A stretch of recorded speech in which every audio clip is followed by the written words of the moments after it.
Hello, and in today's video I'm going to wrap up my coverage of Tekumel, and I was planning on doing a review of Swords and Glory. However, spoiler alerts, I absolutely hated the system. It's very much of its time, far too crunchy, far too many fiddly bits in the pursuit of realism for very little return. So if you're going to get Swords and Glory and you love crunch, you're going to like Volume 1 and Volume 2. If, like me, you're a bit more of a lightweight rules person, I recommend you just pick up Volume 1 and pretty much avoid like the plague Volume 2. Now, obviously the problem here, though, is the sort of huge, dead, festering elephant in the room, is the fact that M.A.R. Barker was accused of being involved in some sort of dodgy book publication, and I believe it was The Serpent's Walk in 1991, was released under a pseudonym and is very anti-Semitic apparently. He was also involved in a journal, and that was also deemed to be problematic, and this has caused a lot of people to recoil in horror from M.A.R. Barker and also his works. Now, that's something that is a personal choice. Do you not have a problem with what was said?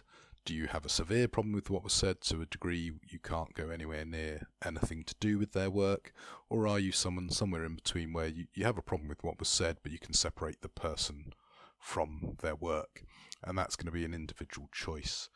So that's pretty much it for this video. It's just a quick, simple little thing to say. Unfortunately, because of the recent developments with Tekumel and the fact that I literally can't stand the rulebook for Swords and Glory, that's probably going to be it for now for my Tekumel coverage. As I say, the thing that I really enjoy about Tekumel is the fact that it steps away from the typical Western European fantasy tropes, which, although I really enjoy them, it's nice to see there is a product out there that taps in more to the South American, the Middle Eastern, the Asian sort of idea, and also does things a little bit differently.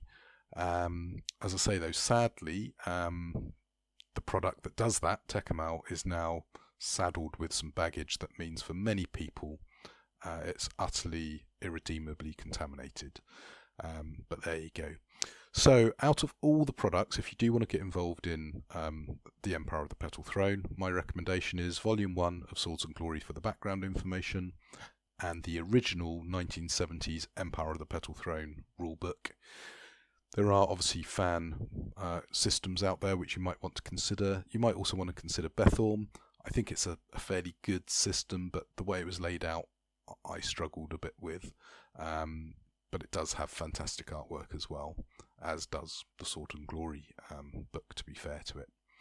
So there you go, that's it. So until the next video, happy gaming.